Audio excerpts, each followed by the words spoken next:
हर हर महादेव, मैया भवानी की जय। देखिए बहन, ये शिव चर्चा एक ऐसा रसपान है कि जो जितना पी लेगा उसको उतना ही शीतलता मिलेगा। हम लोग अब तो थोड़ा सा लगता है कि काश महादेव थोड़ा और पहले आपका 3 सूत्र ले लिए होते तो थोड़ा सा ज़्यादा मतलब इसमें हम लोगों को आनंदित हो जाते। देखिए एक बार की बात है कि एक नाउन थी। वो नाउन बहुत गरीब थी। और आ गया, तुम उधर हो। वो नाउन बहुत गरीब थी। वो नाउन बहुत गरीब थी और उसके बच्चे थे। तो वो बेचारी ऐसे तीज का दिन था, सभी औरतें व्रत कर रही किए थी तीज का। तो वो भी व्रत थी। सोची कि भगवान हम तो व्रत ही हैं और पति बाहर चले जाएंगे, बच्चे हमारे सारा दिन भूखे प्यासे रहेंगे, उनको हम क्या खिलाएंगे और घर में एक अन्न का दाना नहीं।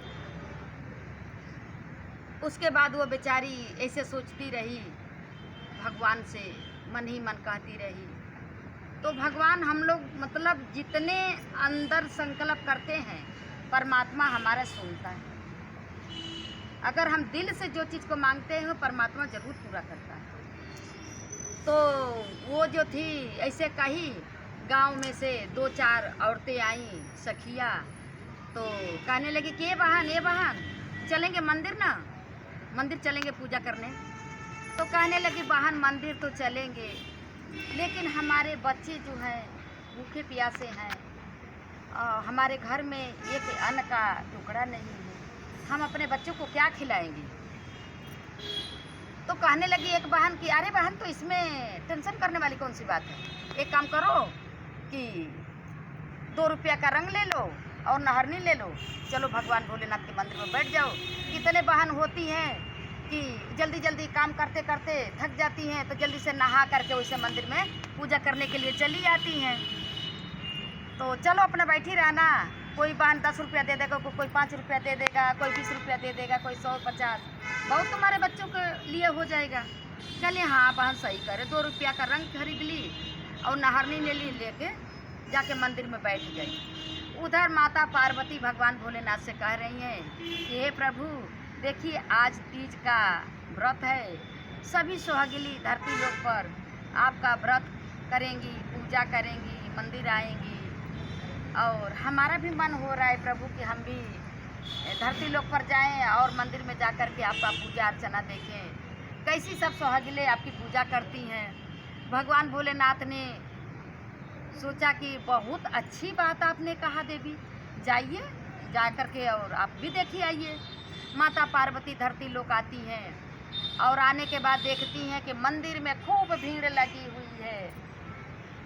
सब सुहागिनें औरतें ले करके थाली और भगवान के पूजा के लिए लाइन लगाई पड़ी हैं। माता पार्वती भी आई, वो भी पीछे लाइन में खड़ी हो गई।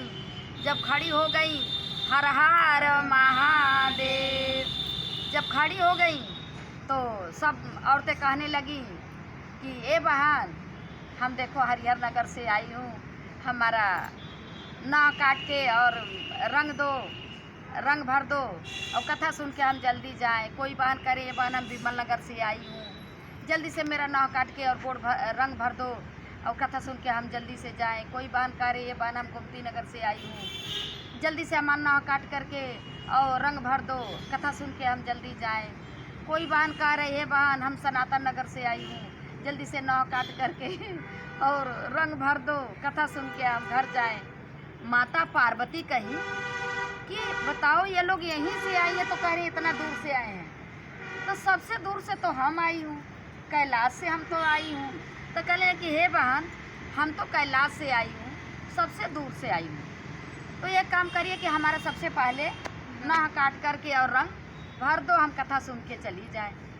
कहने लगी नाउन कि ठीक है बहन आओ, हम आपका पहले रंग लगा देती हूँ। उसके बाद नाउन जैसे माता पार्वती का पैर पकड़ी, वैसे उसके अंदर से शीतलता लगने लगा, ठंडा ठंडा महसूस होने लगा। लग रहा है कि मतलब दिन दुनिया सब भूल गई, सारी गरीबी भूल गई, पीछे छोड़ दी, और देख रही है कि परमात्मा भगवान भोलेनाथ, माता पार्वती, नंदी भगवान, कार्तिकेय, सबके साथ मतलब कैलाश पर्वत पर बैठ करके और नमः शिवाय का जाप कर रही है। मतलब उसके कुछ समझ में ही नहीं आ रहा था धरती लोक का, सब भूल गई थी। उसके बाद में वो उनका ना काटी, गोड़ भरी और कथा सुनी, और सुन करके कहीं ये बहन हमको तो आपको देने के लिए पैसे ही नहीं है, हम तो कुछ लिए ही नहीं है, हम आपको क्या देंगे।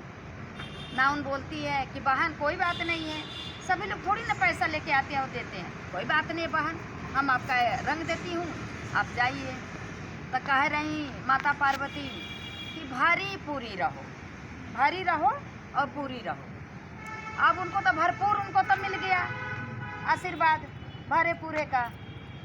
उसके बाद अब भैया माता पार्वती तो अपने कैलाश को चली गई, सभी सखियों का ना काटी, गोड़ भरी, कथा सुनी, सब लोग अपना चली गई। अब ये आती हैं नाउन अपने घर, अपने पति से कहती हैं, ए जी सुनिए, ये लो पैसे और जाओ बच्चों के लिए कुछ राशन खरीद के ले आओ और बच्चों को कुछ बना दें। और उनके तो अंदर इतना मतलब आनंदित थी कि मतलब उनके खुशी का कोई ठिकाना ही नहीं था, घर परिवार सब भूले पड़ी थी। उसके बाद पति लेकर के आए, जल्दी जल्दी बच्चों को अपना बना करके खिला के और अपना नीचे एक चादर बिछा ली, बिछा करके बैठ करके वही कैलाश पर पहुंच गई हैं और वही उसी में मगन है।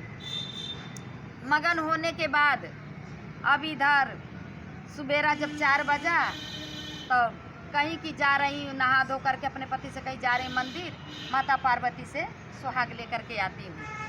गई मंदिर में, वहाँ सुहाग ली, सुहाग लेकर के आई और कही कि हे माता, हे भगवान भोलेनाथ, जैसे दुनिया का दुख दूर करते हैं, गरीबी दूर करते हैं, वैसे हमारे पर भी दया करिएगा, कह करके और घरे आई। घरे आकर के पानी पी, बेचारी पानी पी के और वही बिस्तर, वही चादर पर लेट गई।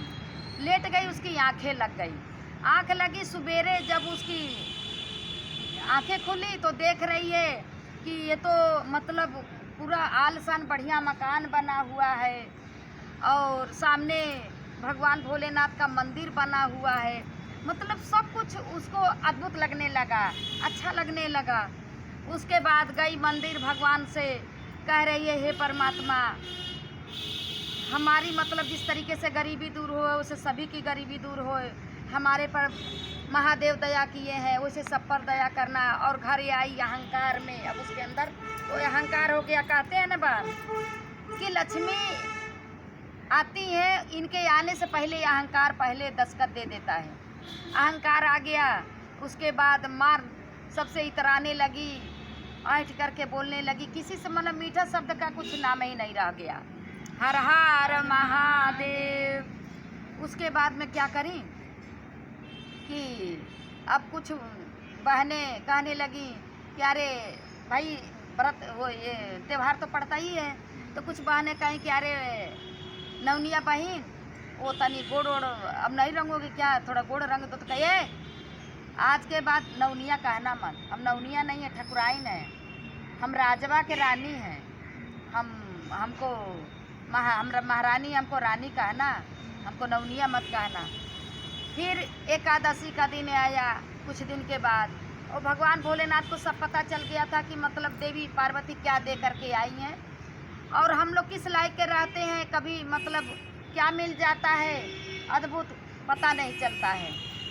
उसके बाद में भगवान भोलेनाथ कहे कि ये देवी चलिए ना, धरती लोग चलते हैं, आज एकादशी का दिन है, क्योंकि अब उसका अहंकार जो है वो मतलब बढ़ता ही जा रहा था।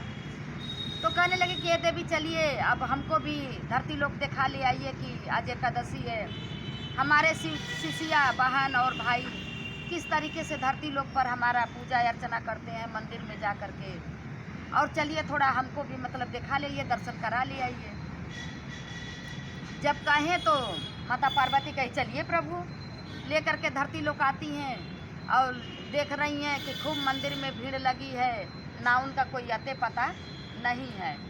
तो आई ना उनके गली में और कहने लगे अरे भाई यहाँ नवनिया बहन रहती थी मंदिर में, उसका घर कहाँ है, कहाँ चली गई?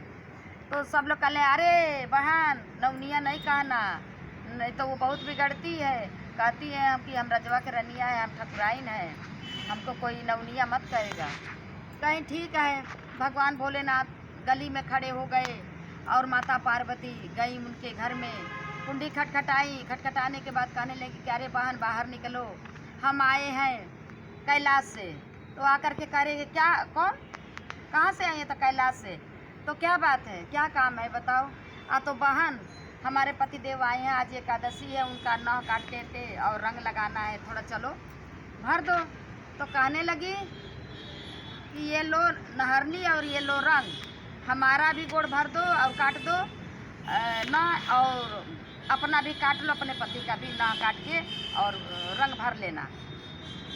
उसके बाद भगवान भोलेनाथ कह रहे हैं, बहुत मतलब उनको अंदर से मतलब तकलीफ हुआ कि देखो इस तरीके से आज इसकी अहंकार हो गया है, ऐसे बोल रही है।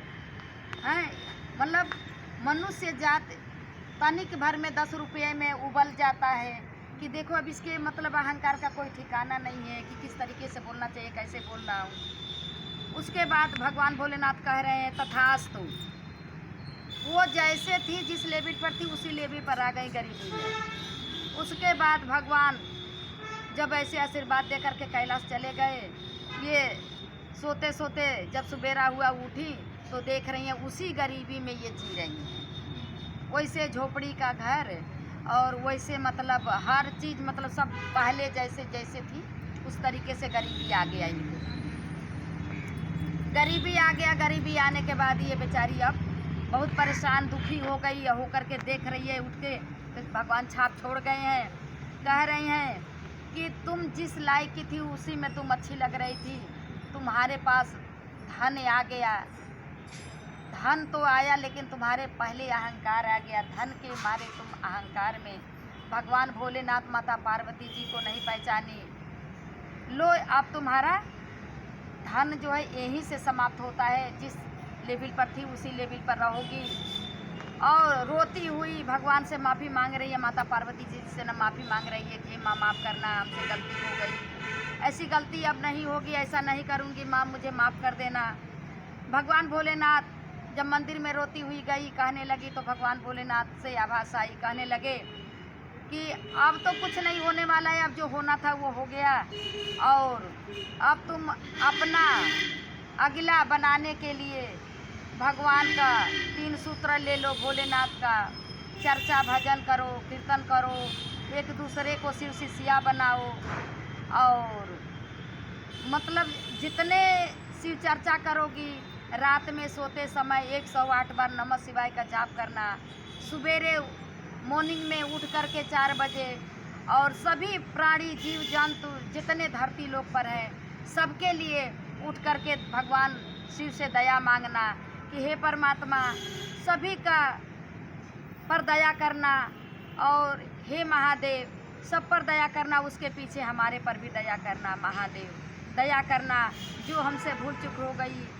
उसका प्रायश्चित करना और क्षमा मांगना महादेव से, तब तुम्हारा अगला जन्म सफल होगा, तुम्हारे कर्म अनुसार ही तुमको फल मिलता है।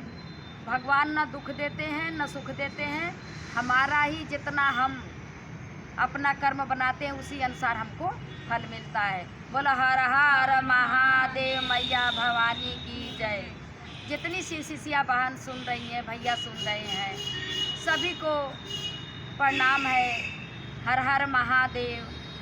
सभी लोग भाई बहन, अगर ये वीडियो हमारा पसंद आया, ये कथा तीज का है, ये पसंद आया तो लाइक और सब्सक्राइब जरूर करिएगा। हर हर महादेव, मैया भवानी।